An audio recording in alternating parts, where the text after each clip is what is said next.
Geronimo.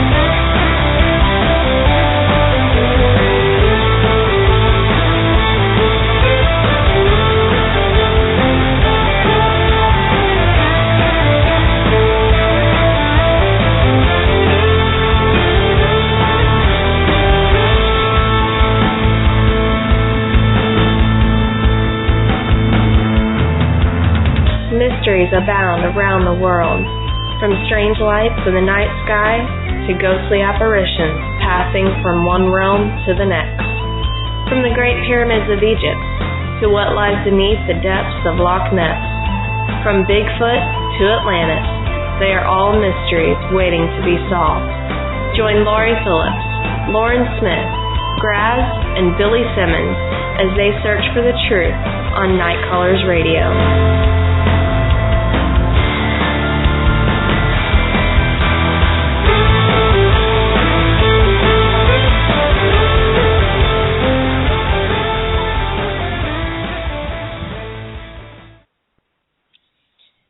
Good evening and welcome to Nite Callers Bigfoot Radio. Oh, I thought I was muted. Sorry, I'm not slow, I promise. All right, it's November 5th, 2015. Remember, the 5th of November. How are you guys doing tonight?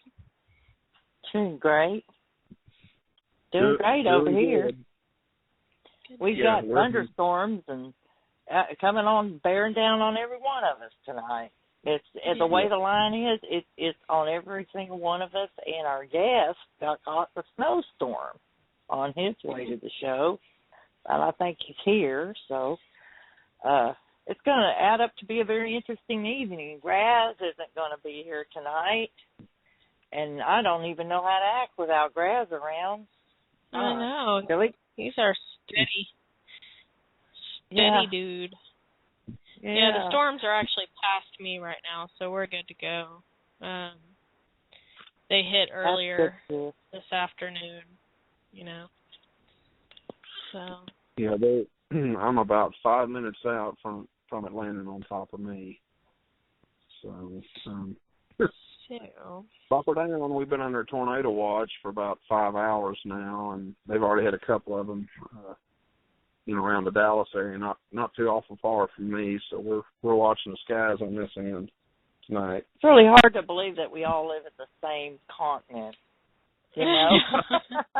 With all this different kind of weather going on and just,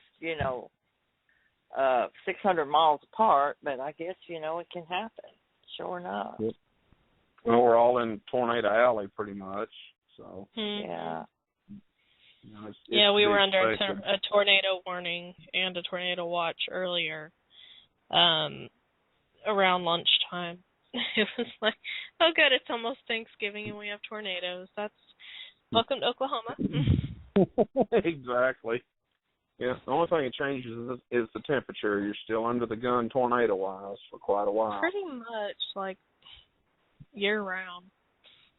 Yeah, I think hurricane season's over with, but tornado season's never over with.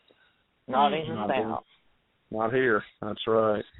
I recall living in southwest Oklahoma, and they got hit by a tornado in January, and all the damage was covered with snow and wiped out a trailer park. Yeah. So you just never know. Yeah. Imagine that. Well, let's check that caller and make sure it is our guest before we introduce him. Okay. Hold on. Okay. Hello, it's me. Hi. You made it. I made it, yes. Oh, it's so good to hear you. With time to spare. Oh, my. I told him to be careful, that he was far more important than this doggone show. I'm just anxious to get on. Yeah. Well, now that we know you're here, I'm going to ask Billy to read the introduction. It's not very long. And I need to ask you, are you a chief now? I've been reading that you were a chief. Are you a chief now and not an elder? No, or are you still an elder? Really. I just acquired that name through our trips to the east and west, everywhere. Everybody started calling me chief, and that name stuck. Okay. And then I told everybody that if you're going to call me chief, there's going to be world peace. There you go. Yes. Yes. I tell you what, we are so excited to have you on, Leonard. I'm telling you. We had a guest on a few weeks back was talking about you, and I'm going, Leonard Dan, oh my goodness, Leonard Dan. And he's the one that got the contact information, so I did not know how to find you. And so I am tickled pink to have you on tonight, because we had him on, everyone, in 2009. And it was a really great show.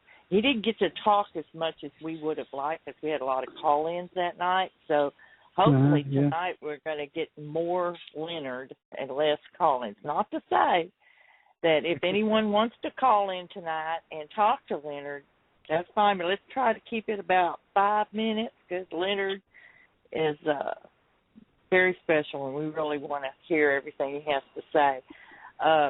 The number is 347-989-0313. And, Bill, if you would just read that little intro, and then we'll get right to Leonard, okay? All right, that sounds good. Well, tonight, Nite Callers Bigfoot Radio is happy to present Navajo elder Leonard Dan as we delve into the mystery of the Skinwalkers and other cryptids known to inhabit the area that he lives in. Leonard Dan has seen a Skinwalker and Bigfoot, so this should make for a very interesting conversation and a night to learn a great deal about the force of nature. And welcome to the show, Leonard. Well, I'm glad to be here. Leonard, you've met me, and I want to introduce you real quick to my daughter, Lauren. And the gentleman that's talking is Billy. So, and we welcome you to our. Hi. And we welcome you to our campfire tonight, and hopefully you can warm up after being in a snowstorm. Where do you live, Leonard? I live right in the Four Corners area. I live in the Four Corners, Arizona side. Okay. Because I had several people ask me, and I knew it was Four Corners, but I didn't know exactly what state you lived in. Yeah, well, I don't know. Arizona, yeah. No, Brenda Harris? Yes. Okay, she was posting some pictures on Facebook this evening, and she had snow, and I said she must live up there around Leonard. Yeah, she lives on the New Mexico side, probably about 50 miles from where I'm at. Wow. So how much snow do you think you got, Leonard? Well, up in Colorado, there was about 3 inch, but, that's wet snow, and it gets real slippery. Uh-huh. Oh, my goodness. So I made it through okay. I am so glad you did. I am really glad you did. Well, Leonard, I'm going to start by asking you, how did you get interested in Bigfoot? How were you introduced to that subject? Well, I was introduced to researching for Bigfoot through a friend of mine. His name is J.C. Johnson. I don't know if you've ever heard of him. Yes, we have. And I noticed that he was going out probably every weekend. And one day he asked me to join him. So we went out to the mountain close to where I live, and and we had some night calls from Bigfoot. At first, I didn't know what it was, but I kind of had a good idea what it was, because as I was raised in a mountain close to where I live, probably about 50 miles from south of where I am. And my grandpa and we used to sit outside, and some of the kids that were there. And one night I asked him, "What's that? What's that noise, and who's making that noise?" He says, "Oh, it's a creature of the forest, and it's a spirit of the forest." And he said, "One of these days, you might see him, or maybe you won't at all." So he said he was very elusive. This was back in 1940, I believe it was. Yeah, 1940. So I was only like 3 years old at the time. And so it took me back to what my grandpa was talking about. So then I thought I'd better, really follow up on this and see if I can see this creature that's making all that noise, night calling, and all that whooping and stuff like that, and screams. So that was my first encounter.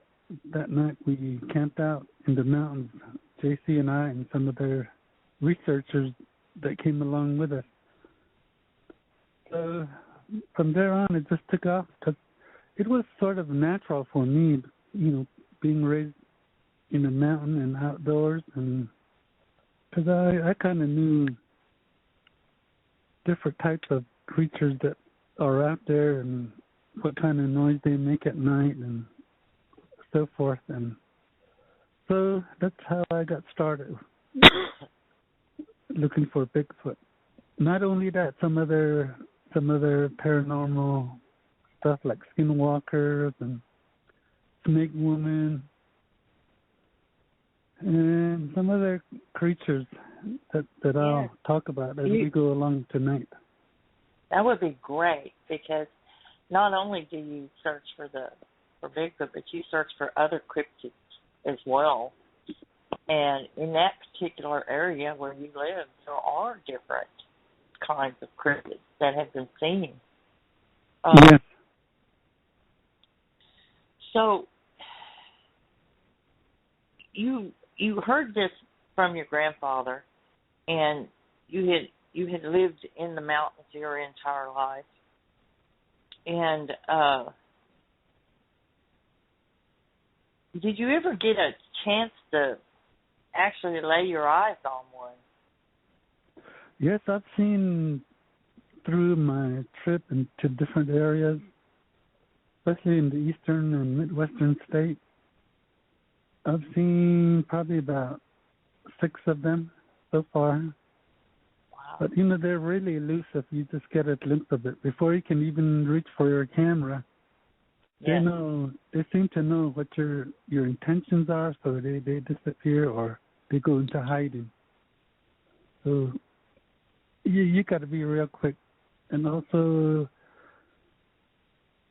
you kind of got to do what they do, go into hiding or hide behind bushes and do what they do. That way I think you can get a good, decent picture of them. And plus they're curious. So if you're hiding too, they're wondering why you're hiding, and I would think that they would be. I had one that was following me one time, and I decided that I was ahead of him and he was back to my right, and I decided to hide behind the big tree. Well, he tried to skirt around where he could see me, and I kept skirting around the tree, and he just kept getting noisier and noisier trying to see me. Yeah, and I had learned that from them, and I thought I would try it on him or her. I'm not sure. I never did see them, but I can't imagine that any other animal would do that. Right. So I was reasonably sure that I was playing with a Bigfoot that day, and so you've been to other states, not just up there where you've reached, just where you have searched up there in the mountains. What other states have you been to? I've been all over on the East Coast, from Florida all the way up to Pennsylvania and New York area, and all the way back across to Montana, Wyoming, into Texas and Louisiana and all those areas. And pretty good, interesting country, Yeah. But, our main goal was to see if we could try to get samples of a Bigfoot, whether it was alive or, catch them by surprise, and see if we could get a sample of some kind, maybe even hair, or where they would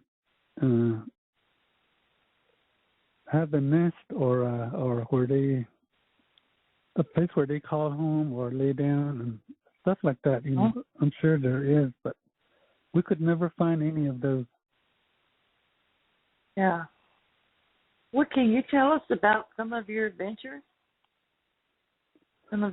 I know you probably have a lot of stories. It doesn't have to necessarily be about Bigfoot. If you've had some stories about other cryptids. Let me start with my Bigfoot encounters first, and then I'll go into the other. My first sighting was here where I live. We have a big river going across on the reservation. It's called San Juan River. I've heard a lot of sightings down in there, so me and my crew, we camped out one night, and we heard a lot of racket and noise and calling and screaming, and we kind of knew what it was, but we're sitting around a campfire and listening to them. And the following day, we broke camp and we got into our kayaks and we started pedaling them. I took the lead, and I was probably about 50 yards ahead of my group, and there was about 6 of us. And I was turned around looking back at the rest of the crew. And when I turned back around, I saw a dark figure sitting along the bank. There was another wash, coming into the big river, and he was kind of hiding in that area because there was a lot of tall bushes and tamarisk, and it looked like he was trying to catch a fish, or he was washing his hands or something.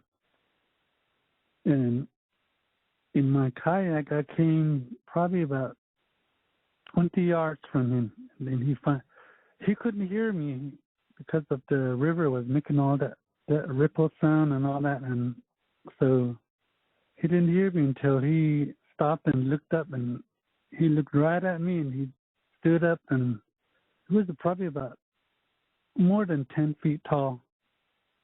Wow. A real big muscular creature. And then he kind of looked around, got startled, and looked around. He stood in one place, and he took back off up into that draw where that wash came into the river. And I told J.C. Johnson to beach his kayak and go around, cut him off, because he was headed up that way.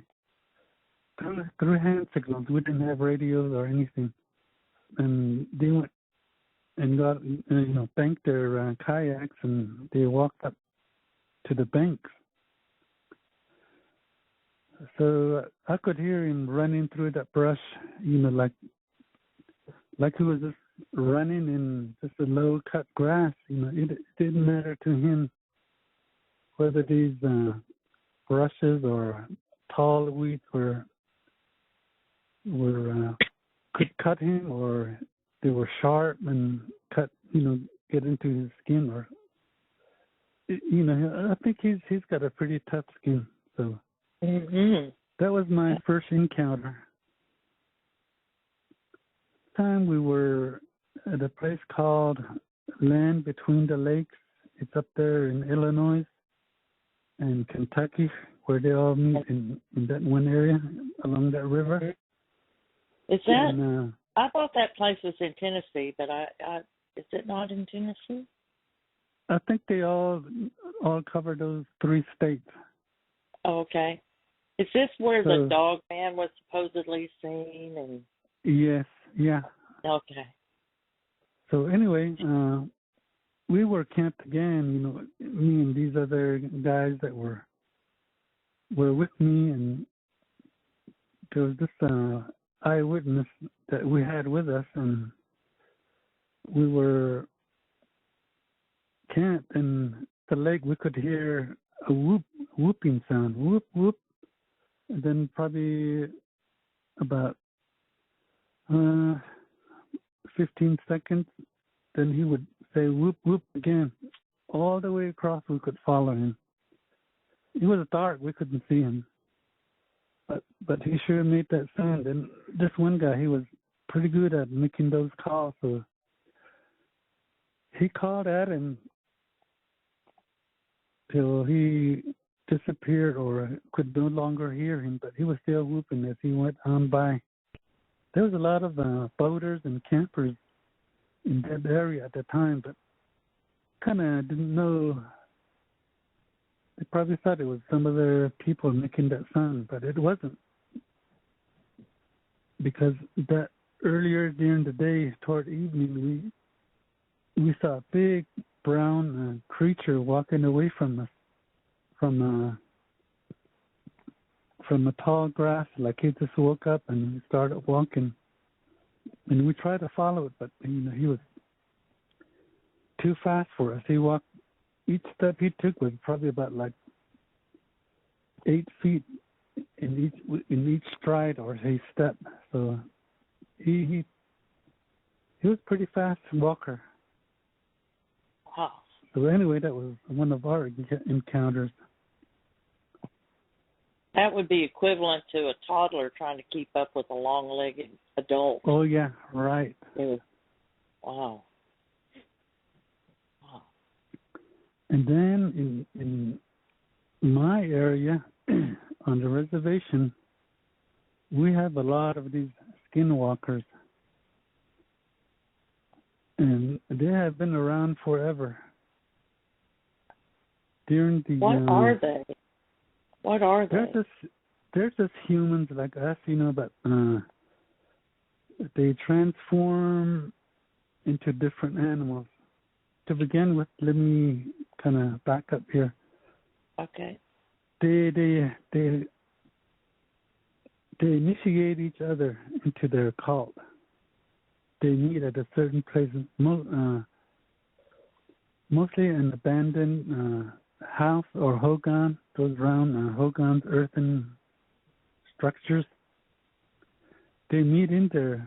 Inside that hogan is where a person had died or passed away, but the spirit is still there.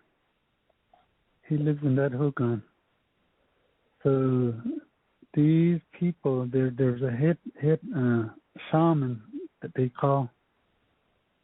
He runs the meeting, and say there's about 5 of them.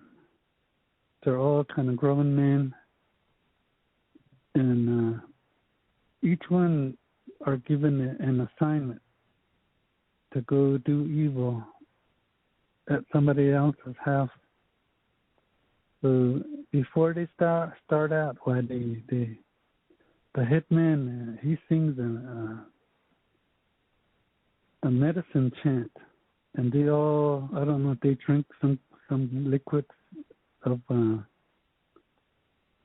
what they do is they go to these grave sites and dig up the bones of the dead, and then when they bring it back, they grind it into a powder, and then they put that powder into a drink. Then they drink it down. So they say that the spirit of that person that passed away is now inside them, so they can, move around and so that's what happens. Say one of the assignments is for this one to go about 20, 30 miles or so. There's a young couple that had just gotten married, and the lady is very beautiful, real pretty. And he says, your assignment is to break up that household, make them divorce or have the husband killed in an accident, car accident. All these accidents and stuff like that they look natural, like there was no murder, premeditated. There was nothing suspicious about them. Yeah, nothing suspicious about them. And so what they do is they when they go to sleep, when people go to sleep at night, they can come inside your house and stand right over you and bend over and look at you right in the face, probably about 2 inches from you. And this is something that they can do. They float around in like an orb. They attach themselves into the corner or in your closet, maybe your bathroom, bedroom, and they sit there and watch. So in my tribe, they say, don't make plans or talk about it at night, because they're watching you and they listen. They're just right here, they're watching you. But for me, I know how to take care of myself, and I have some herbal medicine that I use to put on myself, and that way they don't bother me. And I burn some native incense, and it chases them out of your house. So would you discourage other people from talking about them that aren't prepared to protect themselves?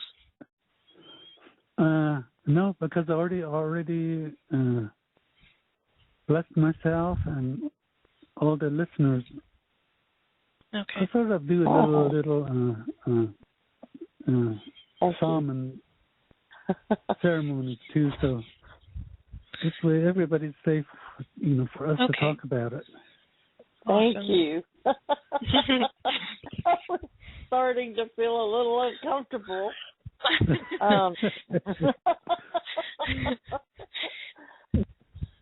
Okay. Do they? More recently. I have to ask you a question real quick.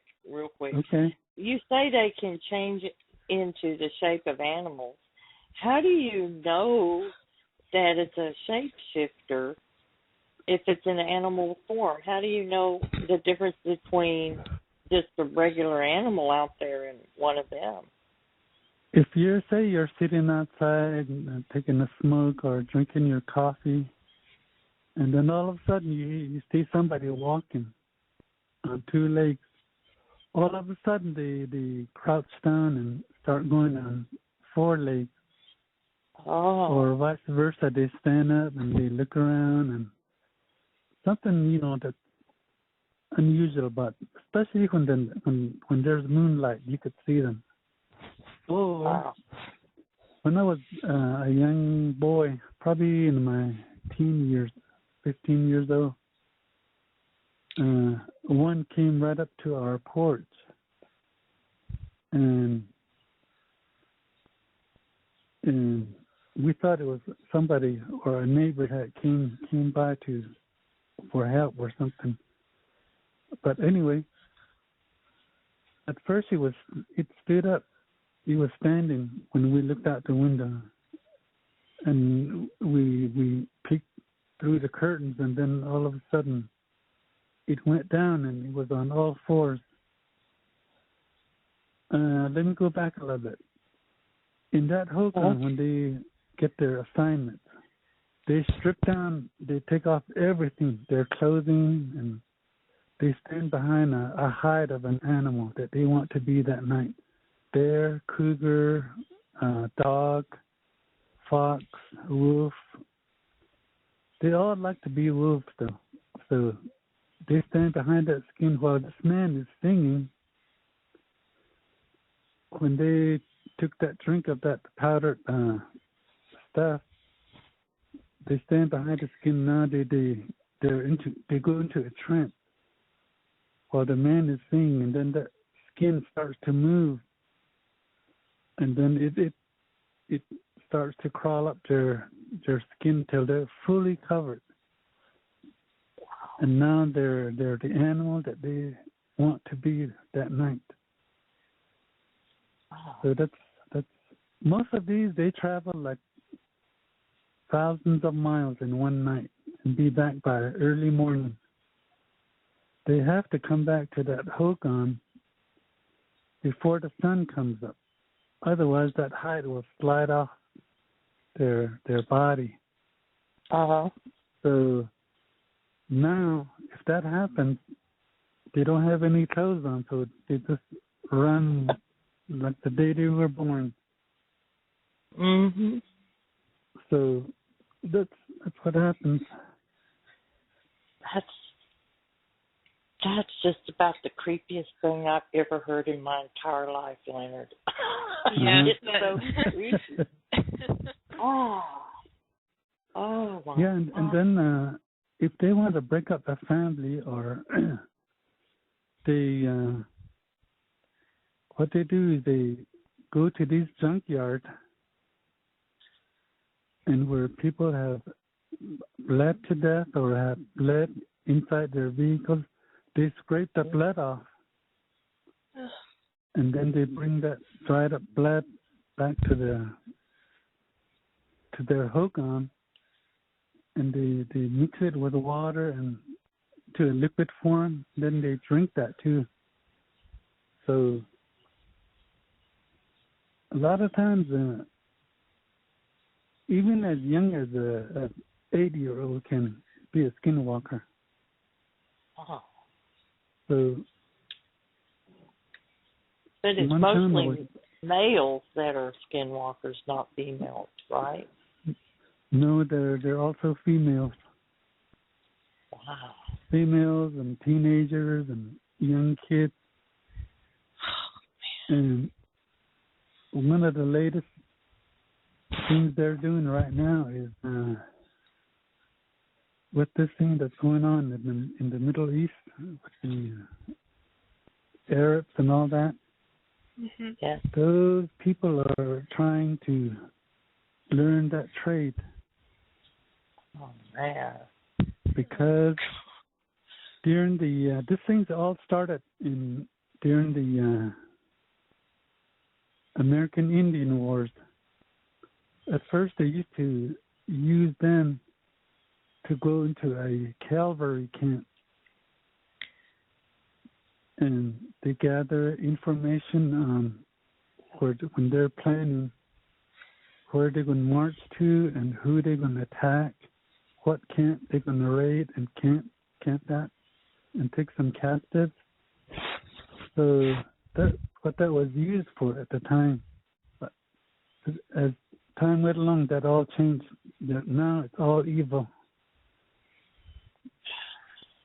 So that's what's going on. You're saying that over there, our enemies are trying to learn the art of skinwalking to use it. Yeah. So that's why they tell us, don't plan anything at night or talk about what you're going to do the following day, because they already know. Ah. That's disturbing. Yes, it is. Most people do talk about it in the evening time around separation. Stuff like that. Does our government know that? I'm sure they do, but they don't believe in it themselves. Of course not. It's too far-fetched for them. Yeah. You'd think they'd be more careful, they want hard facts, though, I'm sure. Yeah. We do have a question from the chat. Oh, go ahead. Go ahead and ask your question, Leonard. Leonard's listening. Okay.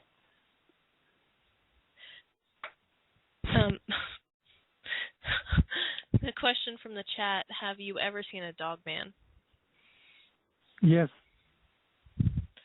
At first, when I saw one, I thought it was a skinwalker, but the more closer I looked at it, and it was more not like a skinwalker. This was more of a different type of animal. It could walk, but it could run and hop, skip, whatever. And it could all get on all fours. And as it runs, you could see the claw marks in the soil. Where the skinwalkers, you don't see that. Yeah. Where did you see this at, Leonard? Right near where I live, probably about Colorado border. That's about 80 miles from where I'm at. Was it tall like a Bigfoot or smaller? It was kind of tall, medium sized, probably about 6 foot, somewhere around there. With a skinwalker, a lot of times you could see the type of their feet, or them wearing shoes. But where a dogman, it's not that way. It's all like a regular animal, but only it can stand up and walk. Oh. And the features are really different. They're kind of more like a baboon face. Uh-huh. So they got that kind of bluish tint markings on their face. What about their bodies? Are they built similar to Bigfoot on their bodies? It's similar to like a German Shepherd. Huh. So it looks more like a werewolf, actually. Yeah. Drawing from a werewolf. Right. Wow. Oh. But those things are vicious. They can attack you and tear you to shreds. I believe that. So when you saw this one, how far away were you from it? Probably about half a mile away, I guess I would say. Okay. I was watching it through my binoculars, and first it was on all fours walking, and something kind of looked weird to me, because as it was walking, its back was kind of, it had a really high humpback. And I thought to myself, that's not no dog, coyote, or wolf. That's something else. So the more I looked at it, then I thought, that's a dog man. Okay. Wow. Before. It kind of sensed that I was watching, and then he ran off, real fast. Oh. See, werewolves scare me worse than skinwalkers. No. Oh. Anything that eats you while you're alive bothers me. Yeah. Lori 103 had a question. She asked, how do you feel safe with skinwalkers around where you live? How do you have to constantly protect yourself? Constantly? Well, every time, see, with me, I kind of always sense, sometimes watching me, I get this weird feeling that I'm being watched. So what we use is herbal medicine. Is a different type of mixture that we use. We use it as a smoke in our pipe. Mm-hmm. Also, what we use is sassafras tea. We boil it and make it. We make it into a tea, and then you drink some, and then you whatever's left you scatter it around your house or inside your house. That's good, to keep the bears away. I have sassafras trees growing here, and we thought about making. You make it from the roots, right? Yes, yeah. Let it dry first, and then you can boil it. Huh. Plus, there's some others, like we can use cedar. You know, the leaves to it, those little needles that grow on them. Yes. You break those off and let it dry. And when they're dry, you can burn it like an incense. You smudge yourself with it and take it throughout your house, even outside around your car, inside your car. Let that smoke penetrate in there, and then you're safe. Okay. Wow. Well, before you move on into talking about some other experiences that you've had, I've got to ask you how you are so in tune with your surroundings. I mean, more so than we had a guest on that was talking about the incident where he had his truck, I think it was his truck, was parked in a place, and you told him the frog told you that he needs to move that truck. Oh, and yes. Yes, can you tell us what happened? Yes, we were up in Illinois doing some research. I was with the Biscardi boys at the time, and I noticed the storm coming up. Again, I was with JC at the time, and I told him, I said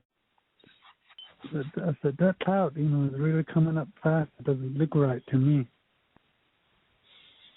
So then I said, well, let me ask my friend, the frog, weather frog. He's just about a little man, about 2 feet tall, in a traditional clothing. He wears a hat and a vest and a kind of like a buckskin pants and high lace boots. And he's been, I always call on him when something don't look right, like the weather or the clouds coming up real fast, or then I ask him, what's the weather going to be like today? Then at the time he told me, he said, there's a big storm coming up real fast, and it's going to really be a downpour. And there might be a strong wind, hail, maybe a tornado, he said. So then I told the people in my group, I said, we better move that car out from under that tree. That tree doesn't look right. So I said, we better pack up and leave. At first, these other guys, they didn't believe me. But JC told me you better do what he says. So everybody took their tents down and packed up and got in the truck, and then we moved it over a few feet, probably about 20 feet, I guess, because that tree was pretty big. All of a sudden, it started really raining really hard, and that wind was so strong that it was rocking that tree on from its roots. All of a sudden, that tree fell over right to where that truck was parked. Wow. And if we didn't move that truck, it would have really been damaged. It was beyond repair. And then we went on the highway, on the interstate. And then I said, we better stop, because this doesn't look right. And we couldn't see probably about 5 feet past, to the front of our truck as we were on the interstate. There was a lot of other cars going by, but I told them that we better pull off, so we did. And everything was just so white out, the rain and the wind, and pretty soon our truck started rocking real bad, and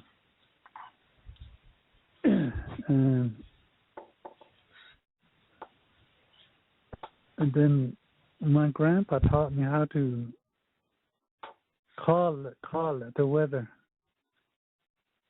Say, hey, slow down. In my native tongue, I would say that. We're not intruding on your territory, so let us pass. Give us safe passage away from here. After saying that, the wind died down and it quit raining, and it let us go. But as soon as we left, it's behind us. It closed in on them again. So wow. That weather frog, and I always ask him what's going to happen today and stuff like that. And then he says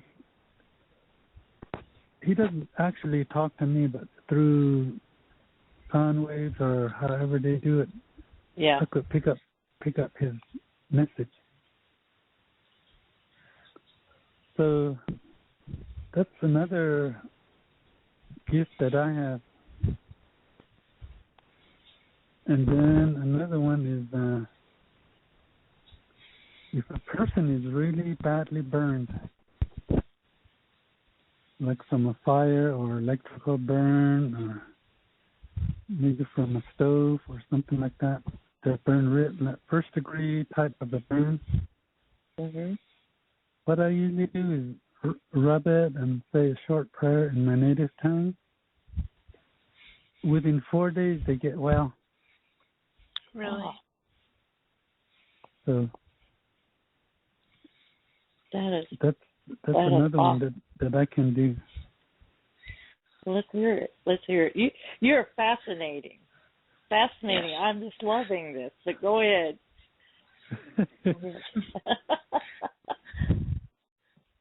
There's a lot of things that I know, but I need to sit at your campfire, and then I probably can talk all night. I would listen all night. Yes. So that's one of the gifts that I have. I only told you about maybe 2 or 3 of them. And another experience that I had was Snake Woman. A friend of mine was looking for his lost cattle in these deep canyons.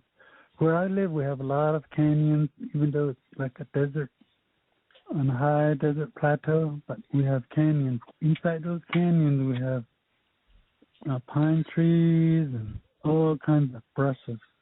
And the cows, they love to be in there. The horses, sheep, they go down in there and eat all day if they want to. Anyway,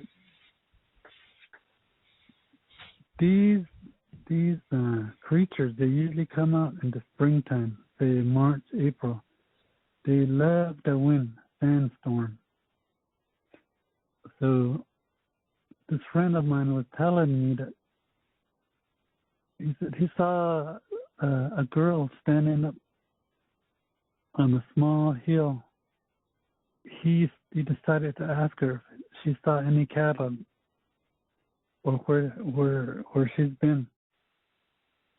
So he went up to her, and she had a blanket covered all the body and her face. You couldn't really see her face. She said she moved her hand through the blanket, and her hand was all scaly. Oh.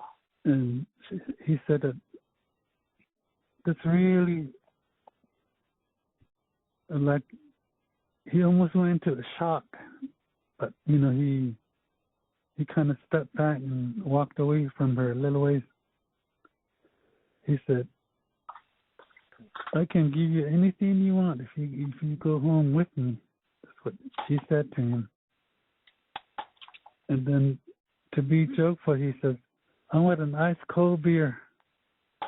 And then she reached into the ground and pulled out one. She said, "Here, this is yours. Open it and drink it." And then he kind of got suspicious and decided not to do it. And then this medicine man told him, "It's a good thing you didn't. Otherwise, you could have turned into a serpent or a snake, and you could have been a slave to that snake girl." And wow, when he looked for her footprints, there was none, because it was all sand, blowing sand. You could see there was just like a swath snake type thing all on the ground where she walked or came in. So that's another thing that we really have to be careful of around here. This is totally different from skinwalking and all that. So that's another thing that we encounter out here. Welcome back, everyone, to Nite Callers.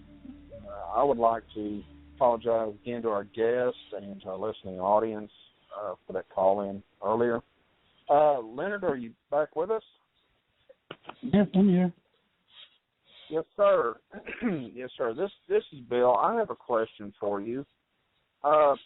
With the First Nations people, what do they consider the Bigfoot and the Sasquatch to actually be? How do they view them? Hold on, I can hardly hear you. Okay, sir. I'll try it again. I have to apologize. I'm in the middle of a really strong thunderstorm now, so it's cutting my signal in and out. Guys, if y'all can't understand me, I'll let Lori take over. I can hear you, but okay. Do you want me to ask? Yeah, if you would, Lori, because I know this phone is breaking up on me pretty good. Okay. This question, Leonard. Hello, Leonard. Welcome back. Hello. The question was, he wants to know, what do the First Nations people, specifically the Navajo, what do they think that Bigfoot is? Bigfoot is a creature that they acquired a lot of these healing powers, and that's where they learned. Bigfoot taught them all these different healing songs, ceremonies that we have, and so they value Bigfoot like a spiritual being. Okay. So they say, leave it alone. He's here for a good cause. Okay. So we I don't go out to do him harm or anything, or to violate his way of life. So that's I've been told that by the elders. I think that's great, because I feel the same way. I think that they should be respected. There's a lot of people out there, Leonard, that think that they're bad ones out there, abduct people and throw them off the cliffs and things like that, rape women and things like that. Do you believe that they're like that? There can be some that are like that? I've never came across anything like that. They don't. don't become violent or try to harm you, or they're just kind of like, gentle beings. And if we could, we probably could communicate with them, but they're so elusive. They keep to themselves. They don't want to be exposed to the world. Yes. What they are, who they are, and where they come from. They're all in the world by themselves. At first, there used to only be a few, but now there's thousands and thousands of them. I don't know, they either come through a portal or some other place where, because we still don't know what they eat, and yet they're so big and well fed, like, Yeah. They got to go somewhere to eat. And there've been people that have found deer kills that were real unusual. The neck twisted. In fact, livestock. Livestock taken, fish being bitten, in two and stuff like that. So, but that's conjecture unless you see them do it. But I have found a fish that had a perfectly human-looking bite, but the bite was way too big to be a human. But I could see the actual teeth marks in the fish where it just took the softer part of the fish belly and bit it out. And, of course, then there's been all kinds of pictures of things that, of deer kills that were I just don't know what could have done that. And same way with livestock. So, I don't know. I think that they do find plenty to eat. In fact, there are some people, and I'm one of them, that believe they work with other animals to, other animals like coyotes and stuff will come in and scavenge their kills so that there's no evidence left. Yeah. And so, I don't know. There's so much that we don't know about them. It's just... Right, yeah. It's just... we need to do a real good study on them. We need to really live among them and communicate with them. That way we'll know what's going on with them. Well, have you ever heard stories of tribes way back that traded and bartered with the Bigfoot? And Bigfoot actually attended their gatherings, their celebrations, and stuff like that. Have you've heard stories? Yeah, at the time, way back, I don't know, thousands of years, there used to be giants living on this earth, and they were big people. And Bigfoot lived among them, and that's how it taught them how to do all these healing songs and ceremonies. Like people, when they have powwows, that's where it came from Bigfoot. So, what is about the strangest thing you have ever seen in your you've lived a good long life. What is the strangest thing you've ever seen in your life? The strangest thing that I've seen was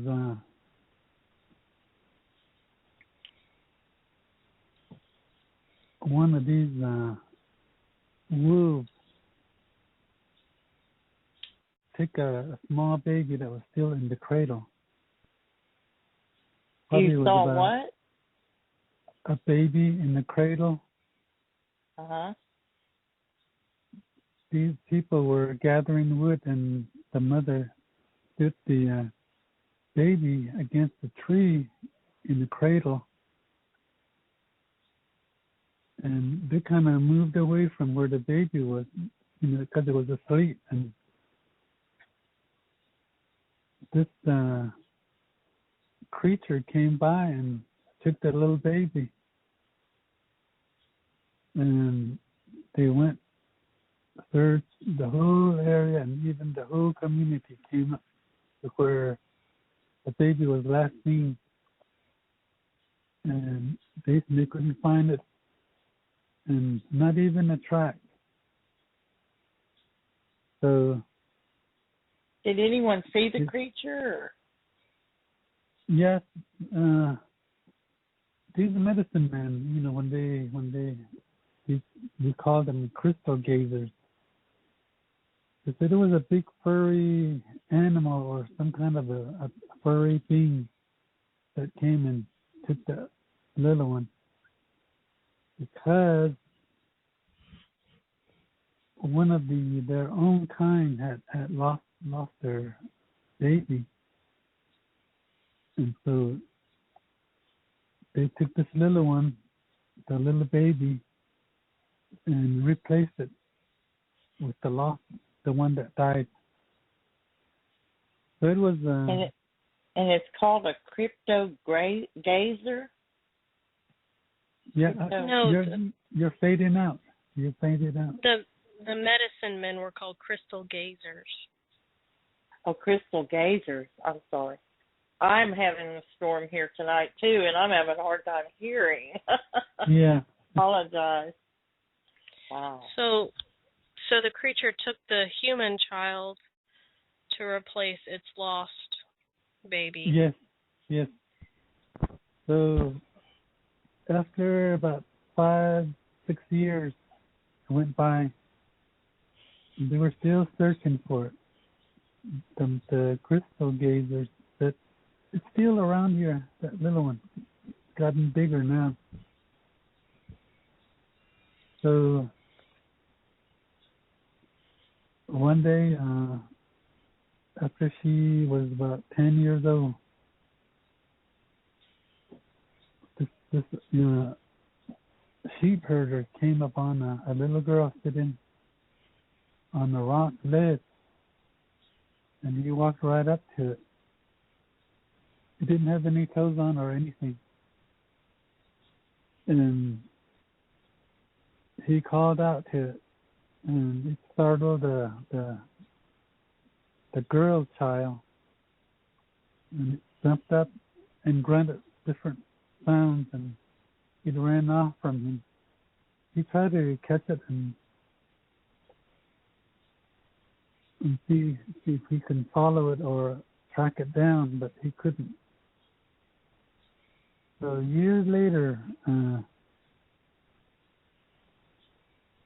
when they were out hunting in the wooded area again, they saw this girl, and what they did was they roped it,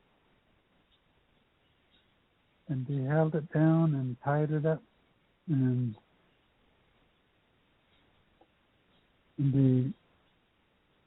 she couldn't talk. All she did was grunt, groan, and like an animal.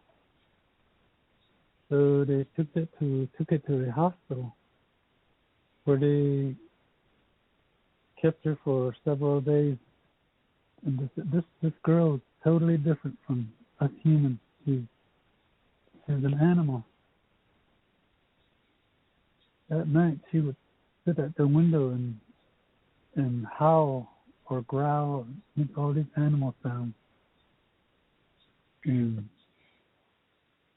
something out there was answering it back. Everybody heard it. This was in the hospital. After a while, they kind of really worked with her and taught her how to speak Navajo and English again. And so years later, after she grew up and to be a young lady, she kind of got her language back. And so she grew up to be a real nice young lady. She wasn't violent or anything. Was she taken by Bigfoot, you think? Pardon? Was she taken by Bigfoot? Yeah, I think so, yeah, by Bigfoot. Years later, when I lived in California, I got on the bus and I sat by another Navajo man that was sitting by himself. So I took that seat right next to him. And there was a young girl kind of ahead of us there, 2 rows down. And this man said, "Do you know that girl?" I said, "No." He said, "That's the one that was taken by some creature way back up in the mountains. That's her," he said. So I looked at her and, really kind of see how she would act. She'd act normal like any other person that, around her. So she was doing all right. And years later, I found out that she got married and had children of her own and lived a normal life. Did she ever speak of her childhood? Yeah, she kind of talked about it, because as a baby she wasn't, had any language at all. Yeah. So she only knew animal way of talking, stuff like that, and so she had to relearn her language all over again. Oh, did she ever? Do you know of any stories that she told? I can hardly hear you. Do you know of any stories that she told?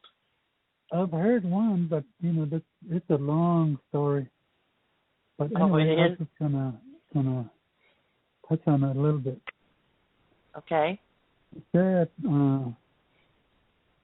they have their own way of singing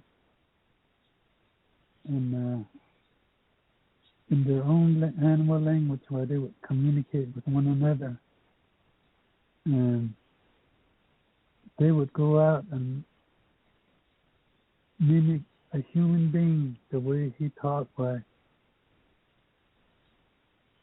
it would shut down the human, but the voice of this animal would change to make it sound like that person is talking a normal language that we all understand, like English maybe, or native Navajo language. She said that they know a lot of languages, no matter who they are or what it is. They could talk it and understand. Huh. And she said that the things that they do, they work very closely with mountain lions and pumas, and those are the main ones that they hang around with. So if you see a mountain lion in the mountains, there's a Bigfoot nearby somewhere. Every time, she said. Wow. So whatever the mountain lion kills, this Bigfoot would also feast on that kill. Yeah. So even, I guess, fish, that's why they have that bite mark as well, like a human teeth. And the ones I've seen, like our own teeth, where there wasn't any like sharp fangs or anything like that. They had normal teeth like we do. Yeah. What about infrasound? Have you ever heard of infrasound? Like a low frequency sound wave that they put out that affects some people, and have you ever experienced anything like that? Yes. Whenever I hear a loud call, say not more than 200 feet away from where I'm at,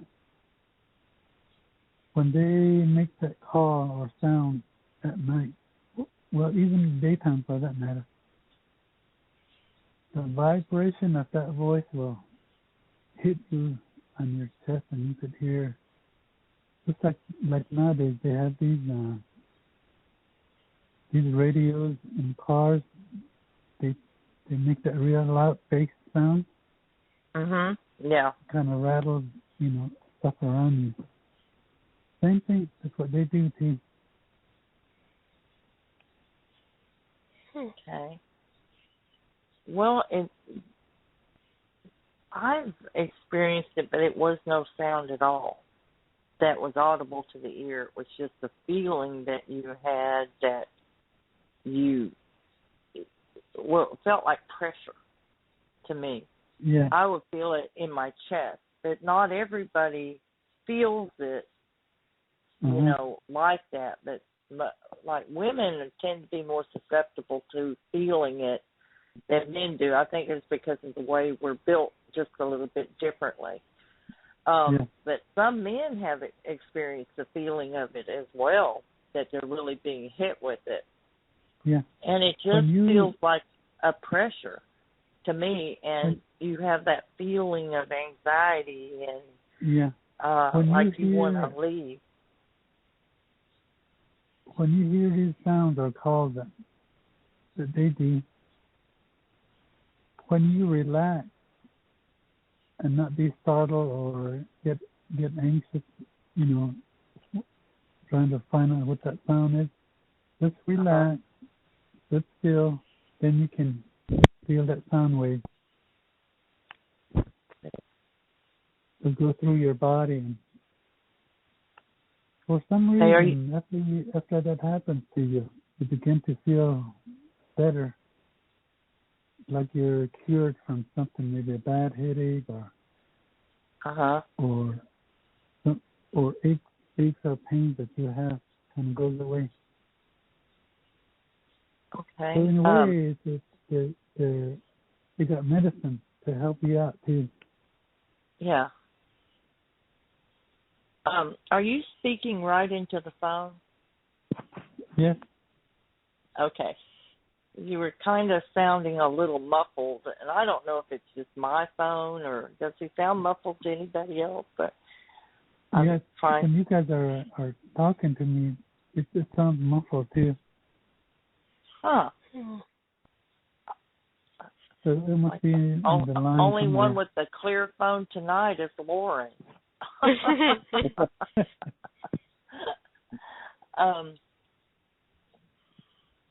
Have you ever heard of people that some will call them Bigfoot magnets? They've had numerous sightings. It seems like no matter where they go, they'll show up if they go to an area where they're going to be possibly. And it just seems like they're attracted to this individual. Have you ever heard of anybody like that? Yes. Out here, that's, kind of common. You could almost,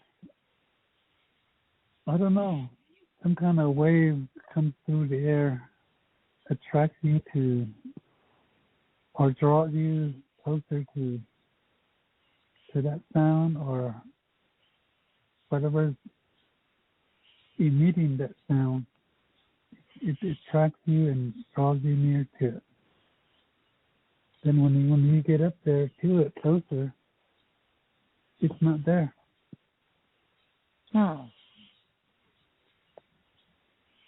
What would you tell people to do if they were in an area and they were present in the area? You can't see them, but you know they're there. You can hear them stepping around out there. You see eyes shine. You know they're there. What would you suggest to people to maybe try to get them to come closer or try to communicate or, to have more of an interaction? What things have you tried that didn't work, and some things that you might try that might work? That too big a question?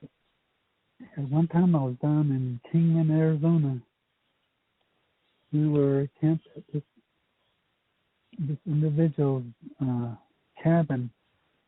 We had our tents up and we were sitting around talking in the evening. It got dark. And I was sitting kind of off to the side and I was looking around. Up on this ridge, there's some tall cedar trees and pinyon trees.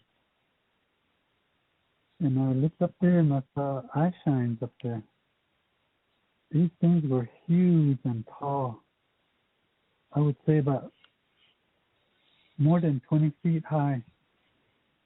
Because they were looking over these trees and looking down at us.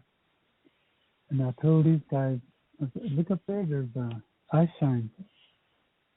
And the more I looked at it, I could see studying us. There was about 2 or 3 of them. They were big people.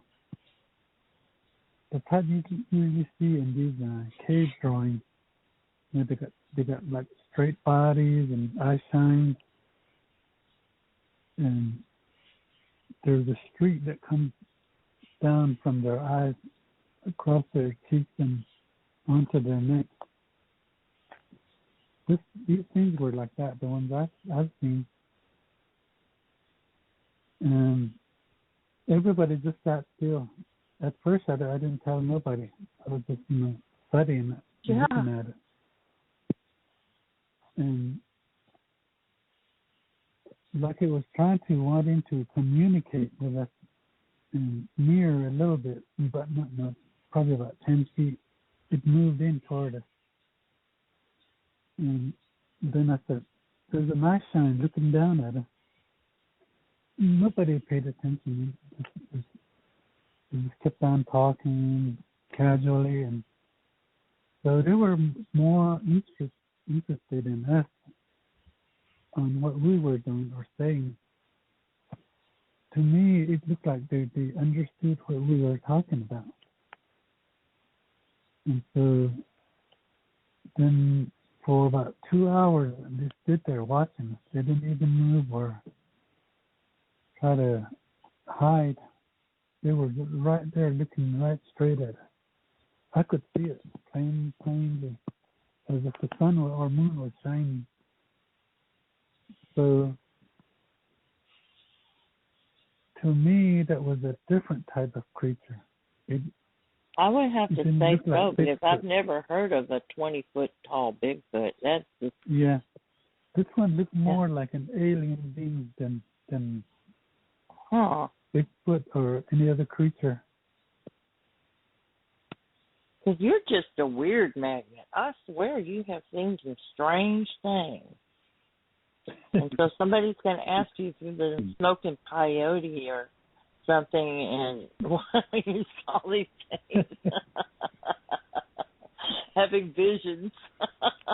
Let me tell you about this other thing that I used to do in my travels, especially in the Midwest Tennessee and Kentucky. These people that put us up for a couple of days one time, there was this guy. He said he's had a bad pain on his hip for about 2 or 3 years.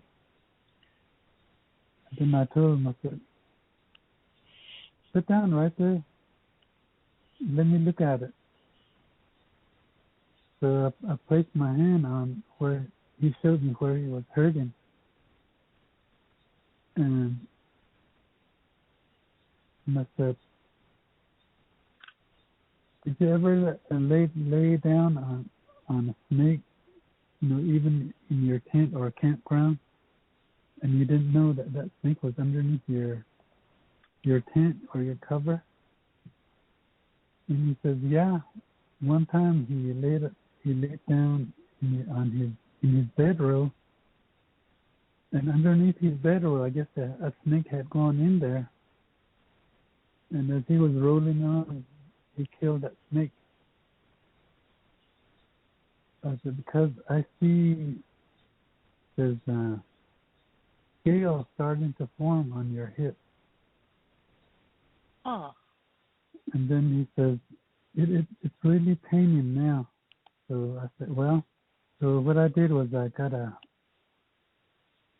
stick, and I kind of scraped that away, and I was talking in my native language and doing my ritual. I said, how do you feel now? He said, the pain went away. Then I told him, I said, you'll be all right in 4 days. So after that, he could move around real good. He was limping around.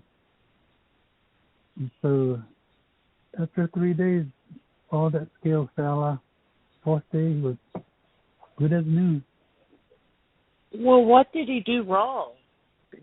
Was it killing the snake, or was it laying on the snake? He wasn't killing it, but I guess he didn't know that snake was underneath his bedroll. Huh. So he didn't actually sleep with it, but it was underneath the bedroll, so he kind of rolled around on it, I guess, and killed it. Oh. He didn't mean to. Yeah. So then another one, this was a lady. She said, I have a real bad pain in my shoulder. And she said, I don't know what I did, or I kind of pulled a muscle or something, she said. And I said, then I got a pan of water and I looked into it, and it showed me what was wrong with her. She said, then I told her, I said, did you touch something or lift up a dead animal on your shoulder? And she said, yes, I did one time. I said, and that rotten smell that it had, it went and settled in your sinus area. So every time you smell that smell has not gone away from you. I said, she said, yes, it has, and I always smell it sometimes, even in my sleep. Huh. So I performed another little ceremony on her. The following day, she was good as new. So who taught you how to do this? That's how I help people too. Yeah, who taught you how to do this?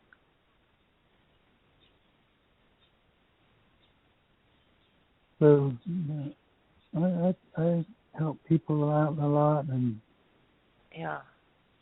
do researching and studying about the animals. And like I said, I communicate with some of them through our brain waves. You know, they kind of stare at me, and I in return I kind of stare back at them, and that's how we talk. So that's why a lot of people, they start calling me Chief. I guess that makes me chief of everything. Leonard, who taught you how to do this? Pardon? Lauren, could you ask the question for me, because I don't think you can hear me. Who taught you how to do this? My grandfather, because he was a medicine man, a shaman. Okay. Oh, wow. I didn't know that. So he knew everything about skinwalking. He said when he was a young boy, he tried to go to be in that position where he could join them and he would run with the wolves.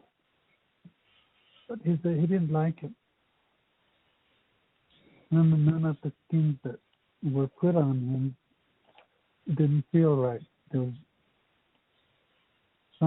the feet were too small or too big, and the hide was too big. it's got to be a perfect fit, I guess. Mhm. So he told me what happens in those meetings that they have. Or ask him Dee Dee's question, if you would, please. Is there any activity during powwows? Yes. Down in Oklahoma, eastern part of it. Okay. Those people at night when they were dancing, I saw 2 or 3 of them. Their feet were like a deer. And, they were dancing. Nobody noticed, but I did because I was sitting off to the side and looking at them. Mhm. So they practice that too.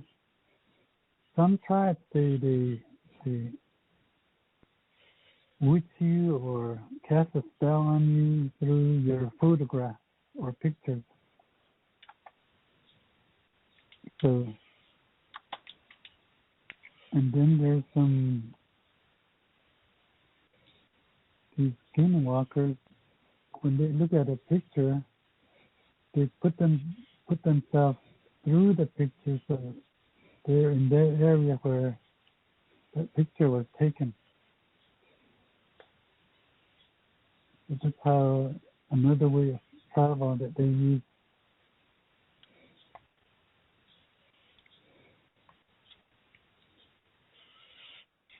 That's frightening. I know. I don't know what else to say besides that. Terrifying. But I've heard that. I have heard that there are people who do not like to have their picture taken because they think their soul will be stolen. Yes, some do that. Some use your picture. So you gotta have it blessed first before you can put it on Facebook or some other. Maybe for people to look at, because they can take whatever's in the picture from you. Maybe your soul, or you have picture taken with your kids or your spouse or wife, whatever. One or the other will be taken from you. Wow. So you have to have it blessed. There's a lot of things you got to be careful with. And it works on everybody, not only us natives, but it can work on anybody in the United States or foreign countries. Some get killed in a plane crash and maybe auto accident. Any kind of disaster that they get into, one or the other gets taken away. They don't want you to be happy. That's the main focus that they use, or point that they use. They want you to be unhappy.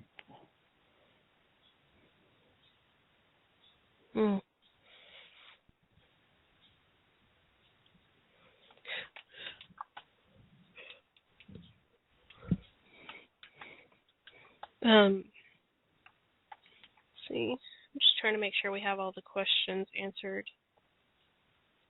Go ahead and ask the one about the portals, because he did mention to me when we talked on the phone that his grandfather had, I think it was his grandfather or his father, warned him about the portals.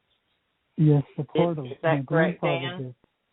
Yes, we were kind of tending sheep in the mountains.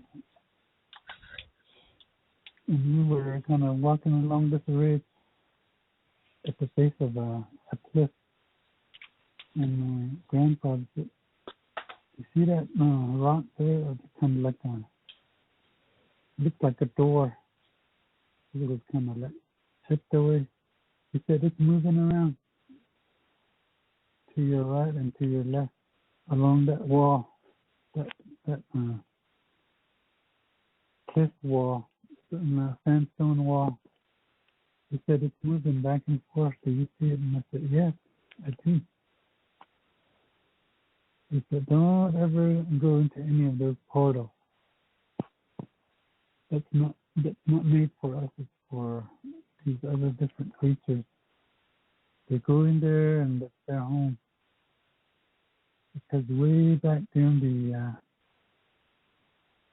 when people were first being made to live on this earth, we're in the fourth world. He said, behind that is the third world. That's where all the insects and animals live. He said, don't ever go in there, because if you get lost and can't find your way back out, you're going to live in that world forever. You'll never come back. They'll just report you missing, and nobody will know where you are. They just write you off as missing hiker or whatever. So I've seen some in my travels, even up in the eastern states where I've been. I've seen those portals. And I've seen the mountain spirits, different spirits that live among the people out there. I told the people in my group, I said, did you see that spirit there moving on? They look and look and look, and that branch is moving around, waving at you. And then they would all go over there and try to pull in on it. I said, no, that's real. Wow. So that's I do a lot of teaching like that too. So saying what to look for, what to avoid.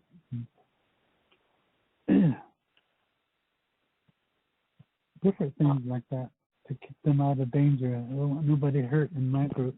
So. And I look out for them also.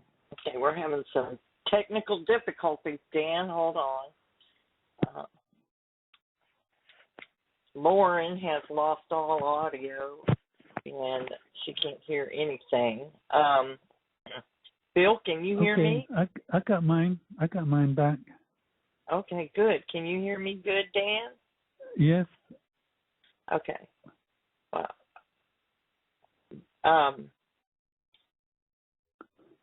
Bill, are you there? I think it's just you and me, Dan. Oh, my goodness sakes. Okay, well, this is great because I'm completely out of questions. So what I'm going to do is I'm going to let you talk about what you want to talk about. We have 13 minutes left on the show. So would you like to tell us a very interesting story?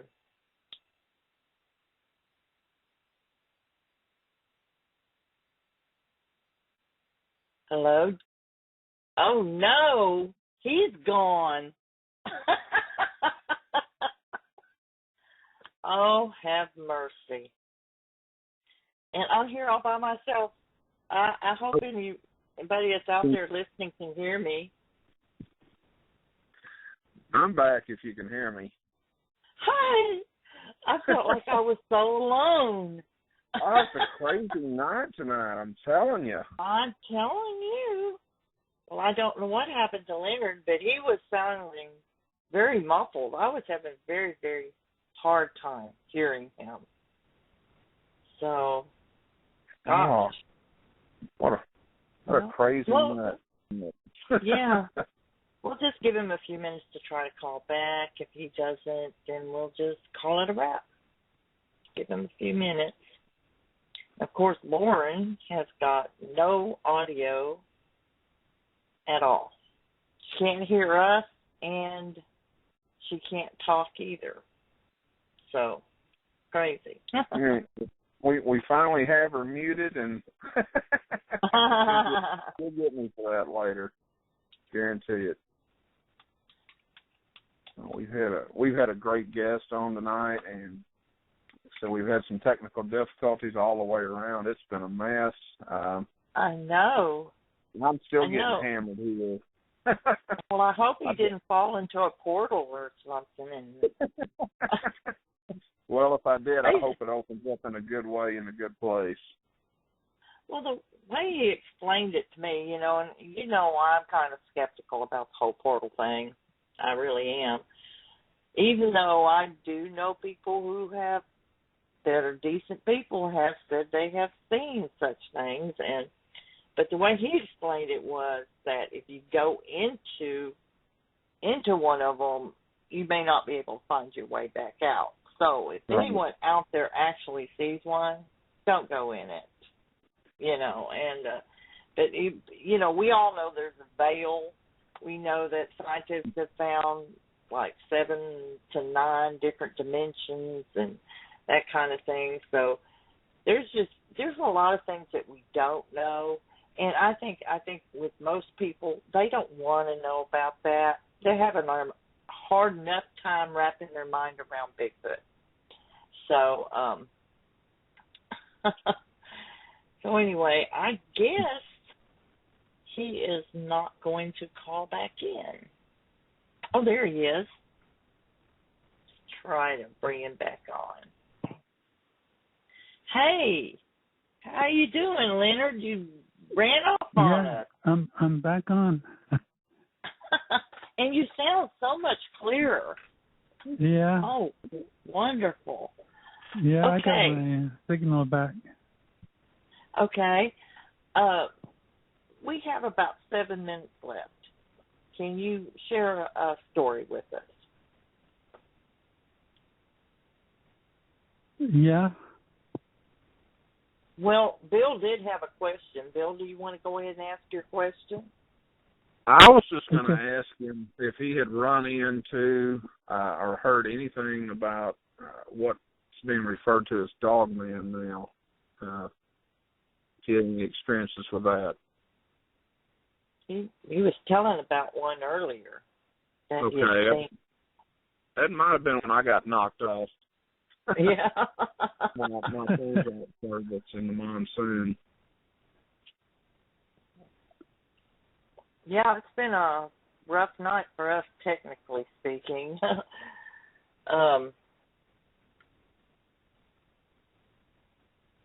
Well, I'm out of questions, Leonard, so I was wondering, do you have any more adventures to share with us? Well, yeah. Okay. More Skinwalker stories. Okay.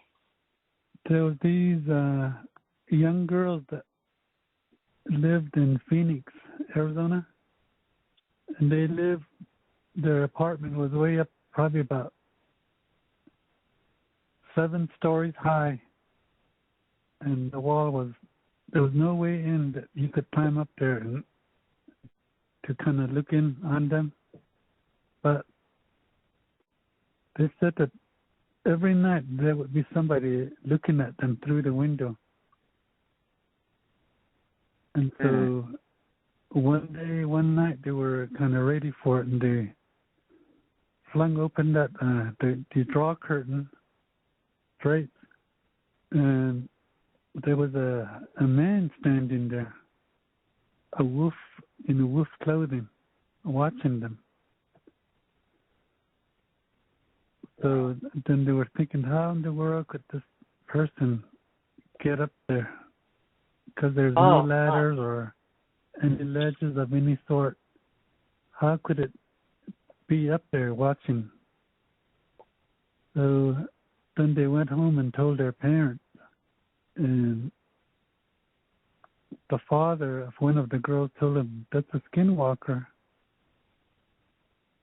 That they can float around, do whatever they want to. Oh.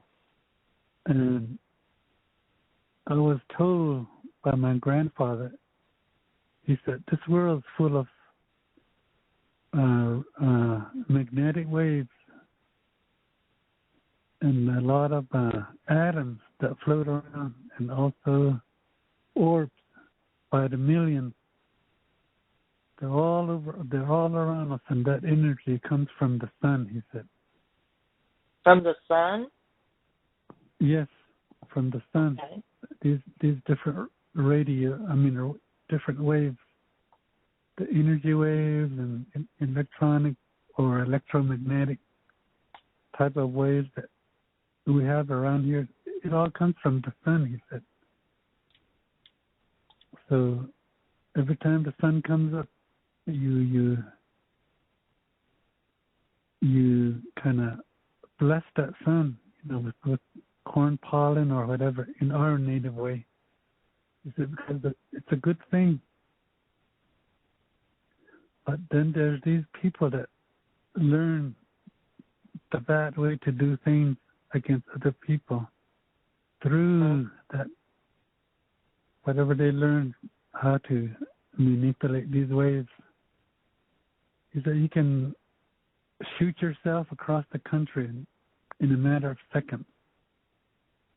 That's how they also travel. Yeah. And they'll put a spell on you or cast a spell on you, and then they'll come back just that quick and be home, and then you'll be suffering from whatever evil they did to you. So they do a lot of things way more modern than what the science are doing right now. They're way ahead of our time. So you think they're using what's the word?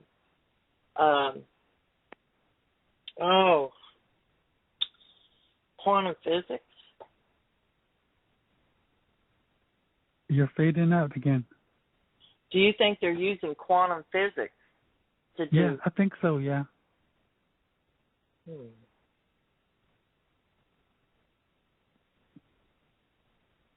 Wow. So they know how to travel much more quicker than anybody else could. Mhm. By airplane, train, cars, or whatever. Yeah. In a split second, they're there and back again. That's real scary. Yeah. It's good to know about the sassafras tea. Yeah, so It's good to know about that. You really have to be careful on what you do, what you say, and especially if you're in a powwow, be careful what you do, or even they throw this evil powder on your food without you knowing, or in your drink. Well, Leonard, we have run out of time. Oh, okay. Well, I sure enjoyed it tonight. I enjoyed you, too. You were a fascinating guest. And this Skinwalker thing just creeped me and my daughter. We are just creeped out over that. I was like, oh, I'm going to put towels over all my windows. And, oh. That won't get them out. They come in as orbs. Thank you so much. They can squeeze underneath your door and be there and watching you. Oh, thank you, Leonard, so much. I do have your number.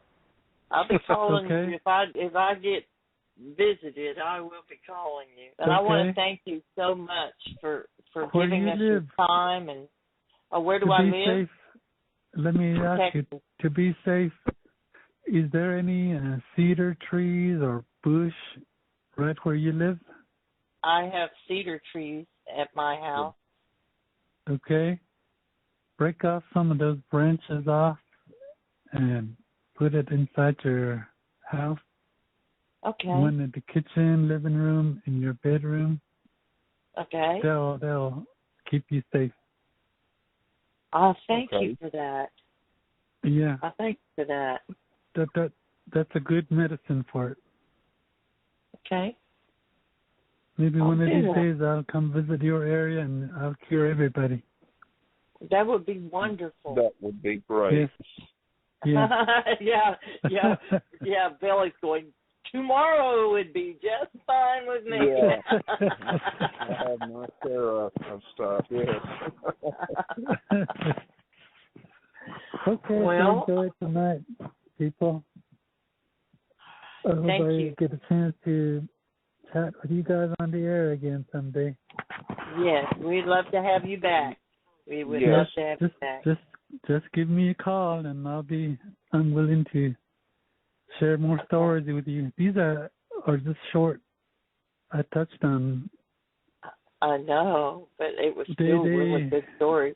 They're really long stories, but with the time being short as it is, I just kind of touched on it here and there.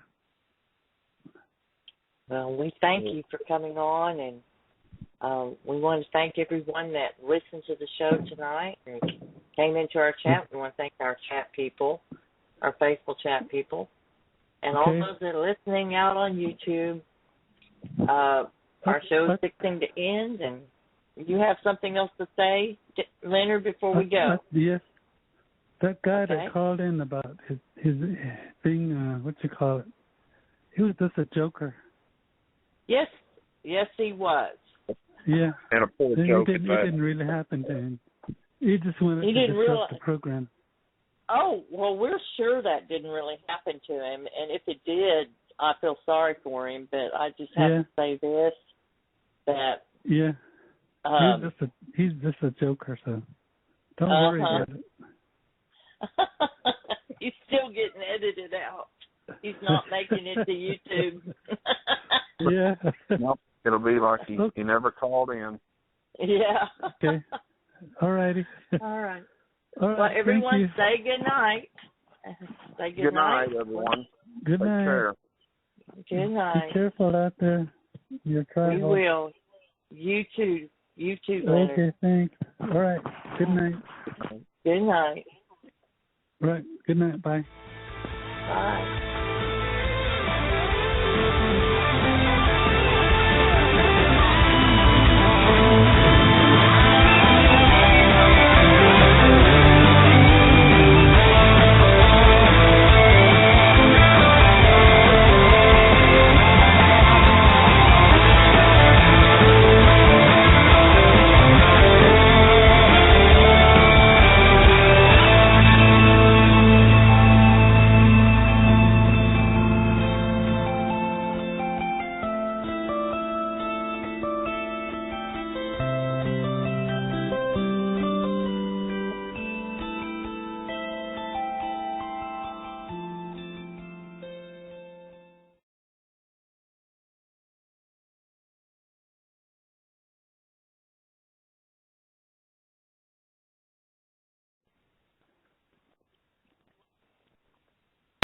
The cheese is melty and the crust is crunchy. This combo's hot and ready for you. Just trust me. Get 4 slices of deep, deep dish plus 1 soda for just $5. Little Caesars Hot and Ready Lunch Combo. 4 slices of deep, deep dish pepperoni pizza and a 20-ounce soda. Just $5. Little Caesars. Pizza.